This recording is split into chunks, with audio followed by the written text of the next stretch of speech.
Good evening, Bahamas. You're tuned into MB12, broadcasting from Cable 12 Studios on Robinson Road. Coming up tonight in news, former Prime Minister Hubert Ingraham presents his resignation to the Speaker of the House. He also broke his silence on pressing national issues. We've got different angles. A scorching heat wave covering the Bahamas could pose health risks. Plus, thinking of starting a business, why you should think outside the box. We've got those stories and much more coming up. I'm Paige McCartney, and MB12 starts right now.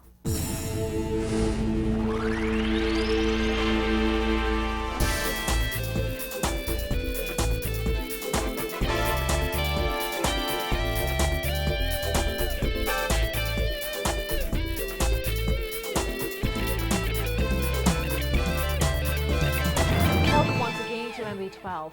Former Prime Minister Hubert Ingraham has postponed his resignation from the House of Assembly to the end of August. He had initially planned to resign effective today, which is the anniversary of his first election to the House in 1977. However, the North Abaco Member of Parliament did submit his resignation letter this morning during a brief meeting with the Speaker of the House.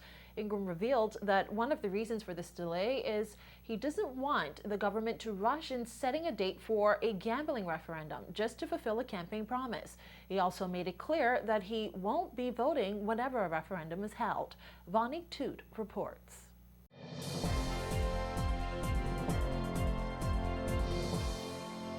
It's the end of an era. After serving the people of North Abaco in the House of Assembly for 35 years, Hubert Ingraham has handed in his resignation letter to House Speaker Dr. Kendall Major. However, that picture behind me won't come down until August 31st.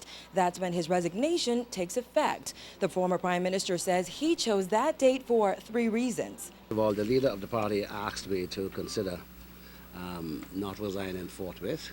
And this is probably the most important one. Greg Gomez, who was one of the 4 persons who applied to the party for nomination, has spent some time in the United States of America. And he hasn't been back home quite a year yet.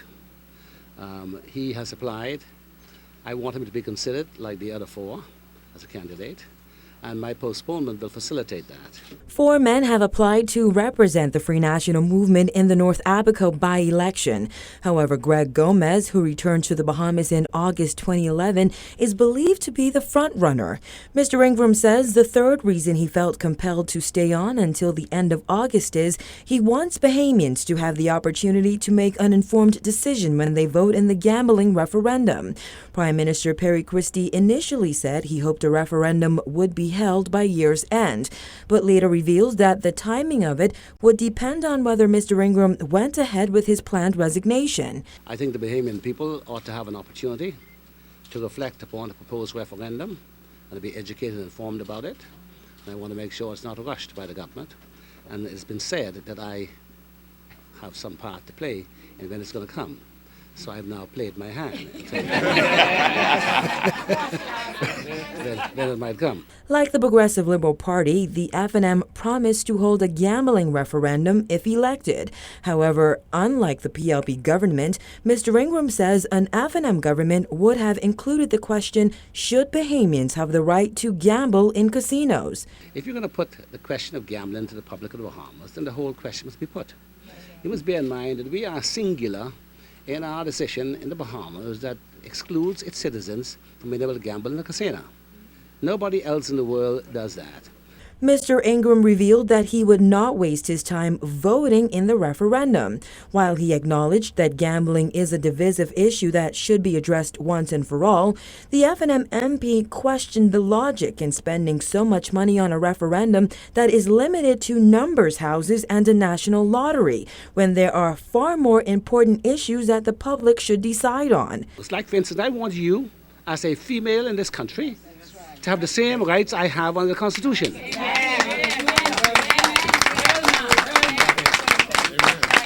There are many other important issues in the Bahamas. And so I would like for, and when I last had a referendum, the argument was the public was not educated. But I don't see anything happening about educating the public about the referendum. And so I'd like to postpone it as much as I could so the public can be educated. Because you can't put it forward and then say your hands are clean. So you can't make a deal with the number fellas before the election, get their money, and then call upon me to support you or to vote for it. So you ask me the question whether I'm going to vote or not, I wouldn't waste my time on such a referendum. Mr. Ingraham also thanked his supporters for their love and support during this morning's news conference. More than 30 of them gathered in Rawson Square to wish him well.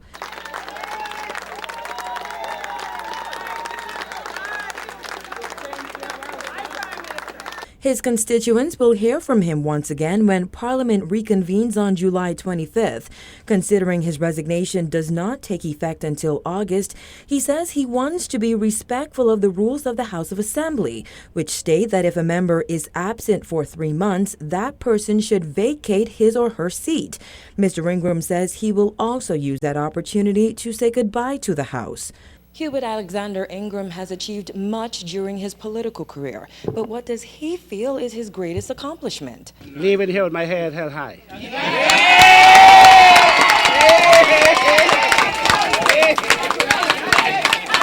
Reporting for NB12, I'm Vonique Toot. Well, Mr. Ingraham today also criticizing Police Commissioner Alison Greenslade for touting the success of Urban Renewal 2.0 and other recent developments. Our Charisma Robinson has his comments and the commissioner's response in this report. At a press conference at police headquarters on Monday, Greenslade declared that Urban Renewal 2.0 is working and is providing good results for the Royal Bahamas Police Force. He said police are doing the right things and those things are paying good dividends for the Commonwealth of the Bahamas. But Ingraham took exception to those comments today. In fact, he says Greenslade's remarks were quite frankly inappropriate. He is the second person from the former administration who felt the need to call up the commissioner for what some in the FNM are calling political posturing. These are not the stories he told me when I was in office about urban renewal. These are not the same stories. But maybe I was mistaken then. Maybe my eyes are clear now. Most inappropriate. Most inappropriate. He had all the tools he needed to do the job. All the tools. There was never a request from the police that wasn't honored. In fact, we gave the police more than they asked for. And the police is is fully resourced today. Fully resourced today. Former Minister of State for Finance Zhivargo Lang recently questioned whether Greenslade is suggesting that only Urban Renewal 2.0 was needed all along for his crime-fighting strategies to work. He also asked whether Greenslade is under pressure from the PLP administration given its promise to give the commissioner tenure once again. Ingraham also disagreed with the commissioner's recent comments about police-involved shootings. On Monday, Greenslade said that he doesn't have any particular issue with the fact that there has been an increase of police-involved shootings. He also warned that anyone who points a gun in the direction of a police officer or attempts to take on an officer will be shot without hesitation. 3 suspects were shot in February, 2 in March, 1 in April, 3 in May, and 4 in June. 3 suspects have been shot by police so far this month, although not all incidents are reported to the media. Also did a wonderful story on the question of these police shootings. You know, we have a high crime problem in society, but what we cannot do is permit policemen to act outside the law. That it cannot be that you shoot 2 armed robbers or crooks one night and you tell me nothing about it. I just shot them, they're dead. You must explain to me. I'm a public. You have a right to shoot when you are threatened. You don't have a right to willy-nilly go and shoot somebody. When our news team spoke to the Commissioner of Police today, he refused to respond to the former Prime Minister's criticisms. He says in its capacity, he's not able to have a debate or respond to any comments made by a former Prime Minister or government minister, as it would be out of order and disrespectful. He also said that his hands are clean and that he is an upstanding citizen of the Bahamas. Reporting for NB12, I'm Charisma Robinson. Well, while the Christie administration has high praise for Urban Renewal 2.0, some members of the public aren't so fond of the fact that their homes have been demolished under the program. Our Jasmine Bonamy spoke to one man who was brought to tears after his home was demolished yesterday. The rubble behind me is just about all that remains of a home that a 47-year-old man lived in for the past 7 years. And he says he's now homeless and forced to live in a friend's car. For 7 years. You understand? It hurt me to know that it's destroyed by this man. I made this little lab and my little daughter. They destroyed all I had. They called it abandoned. It was a palace for me. I was living there for 7 whole years and surviving. This government come talk about every new, right? And taken away, because they take away all I had. I got started all over again. All my documents, all my hospital cards and things, because I'm a patient. And I don't have no, I have to start all over. They leave me out there. And this is what they call renewal. Urban renewal officials tore down the home sometime yesterday, and it was only after he says he returned home from work that he saw what was left of the structure. Since the program was launched June 3rd, urban renewal officials have already demolished several structures that they deemed abandoned, unlivable, a haven for criminals, or an environmental hazard. Munnings alleges it was because the home was deemed abandoned that it was torn down. But he says he was not given any notice. Based on the Building Regulations Act Section 10, the Minister of Works can restrict the use of any building in the Bahamas or have it demolished. Once a notice to begin repairs or demolish the building is issued to the owner or posted on the structure, they have 30 days to begin the process of bringing the home up to standard before the Ministry of Works tears it down. Munnings added that he had suspected the home might be up for demolition as he was helping Urban Renewal clear down other properties similar to his in the area. But he insists it came without any warning and he would have moved if given the chance. No, nobody tell me nothing. I wake up, I gone. You see what I'm saying? Because we just clean up around there, the last place. Around there, I say, around there, you hit Centerville. You mean that I had the little things packed, right? You understand? I had little things back. I feel like they would have come to me. But they, at least they should let me know. Well, Rasta, we coming. Like, how they let other people know, you know. They let other people know this. Urban renewal officials confirmed to our news team that the home where Munnings lived in was considered abandoned and had major structural damage, but they could not say how much notice was given. Now, the gardener insists he's homeless with nothing more than the clothes on his back and what little he could salvage out of the rubble. I'm an old car by my boy. You understand? I guess his someone moved the old car, right? To leave me nowhere.